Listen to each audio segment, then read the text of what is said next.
হ্যাঁ, আমি জানি এটা পারফেক্ট সময়। আমার প্যারেন্টসরা শহরের বাইরে যাচ্ছেন, আমাদের জন্য পুরো বাড়ি ফাঁকা, কেবল আমি এবং মুকুল, এবং ও বলেছে ক্যান্ডেলস নিয়ে আসবে মুড বানানোর জন্য। আমি এখনো বিশ্বাস করতে পারছি না যে আমি গেম অফ থ্রোনসের নতুন সেশন দেখব। সেক্সুয়ালি ইন্টিমেট হওয়া অর্থাৎ অন্য ব্যক্তির সঙ্গে সেক্স করা হলো এক প্রচণ্ড স্পেশাল এবং ইউনিক অভিজ্ঞতা, এবং সবচেয়ে ভালোভাবে ফিল হয় যখন সেক্সে লিপ্ত দুজন একে অন্যের জন্য খুব কেয়ার করে। কখনো কেউ সেক্সের জন্য রেডি কিনা এটা ডিসাইড করা একটা ট্রিকি প্রশ্ন। অন্যরা যাই বলুক, কিন্তু তোরা দুজনই শুধু এই প্রশ্নের সঠিক উত্তর দিতে পারবি, এবং এই সিদ্ধান্ত নেওয়ার আগে আরও কিছু ব্যাপার ভাবতে হবে। উদাহরণস্বরূপ, যার সঙ্গে তুমি সেক্স করবে তার সম্পর্কে তোমার ফিলিংস কি? সে তোমার সম্পর্কে কেমন ফিল করে? সে কি তোমার যথেষ্ট খেয়াল রাখে? সে কি তোমাকে যোগ্য সম্মান দেয়? সে কি তোমার ভালো কামনা করে? তোমার কি মনে হয় সেক্সের পরে তোমাদের কেমন ফিল হবে? তোমার কি অদ্ভুত লাগবে, নাকি আরও ক্লোজ হবে এবং একে অপরের প্রতি বড় কেয়ার এবং ভালোবাসা বাড়াবে? যদি দুজনেই সিদ্ধান্ত নিয়ে সেক্সের জন্য প্রস্তুত হয়ে থাকো, কিন্তু তাও কিছু বিষয়ে কথা বলা উচিত। একে অন্যের সেক্সুয়াল হিস্ট্রি সম্পর্কে জানা খুব গুরুত্বপূর্ণ। যদি তোমাদের মধ্যে কারো ইতিপূর্বে সেক্সের অভিজ্ঞতা থাকে, তাহলে সেক্স করার আগে অবশ্যই STDs এবং HIV পরীক্ষা করানো উচিত।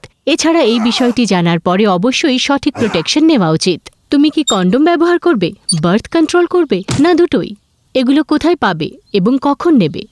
তোমরা কি ডিসকাস করেছো যে তোমরা সেক্সুয়ালি কি করবে এবং কি করবে না? তোমরা কি একে অন্যের খেয়াল রাখতে পারবে এবং সম্মান করবে? অন্যজনের অসুস্থতা হলে কি মাঝপথেই থামতে রাজি আছো? সেক্সের মাধ্যমে লোকেদের অল্প আনন্দের প্রাপ্তি হয়, কিন্তু আবার কিছু ক্ষেত্রে চিন্তা ও উদ্বেগের কারণ হয়ে যায়। অসুরক্ষিত সেক্সের কারণে প্রেগন্যান্সি এবং STDর সম্ভাবনা থাকে। সেক্স সম্পর্কে মিসআন্ডারস্ট্যান্ডিংসের ফলে অপ্রীতিকর পরিস্থিতি বা অন্যের ফিলিংস হার্ট হতে পারে। অনেক জায়গায় আইন দ্বারা নিশ্চিত করা হয় কে কার সঙ্গে সেক্স করতে পারে, বিশেষ করে যদি একজন নাবালিক হয়। মনে রাখো, একবার কারোর সঙ্গে সেক্স করতে রাজি হওয়ার মানে এটা নয় যে তার সঙ্গে আবার সেক্স করতে তুমি রাজি আছো। আবার একজনের সঙ্গে সেক্স করলেই মানে এটা নয় যে তুমি স্বাভাবিকভাবেই অন্যের সাথেও সেক্স করবে। এটা সম্পূর্ণভাবে তোমার সিদ্ধান্ত হবে প্রত্যেকবার রাজি হওয়া বা রাজি না হওয়ার। তাহলে এই প্রশ্নের উত্তর আমি কি তৈরি, হ্যাঁ বা না হতে পারে। প্রত্যেক ব্যক্তি আলাদা এবং প্রত্যেক সম্পর্ক আলাদা। সবচেয়ে দরকারি হলো অপেক্ষা করা, নিজের সিদ্ধান্তের সাথে 100% কমফোর্টেবল হয়ে। জীবন অনেক বড়, সঠিক সময় আসবে।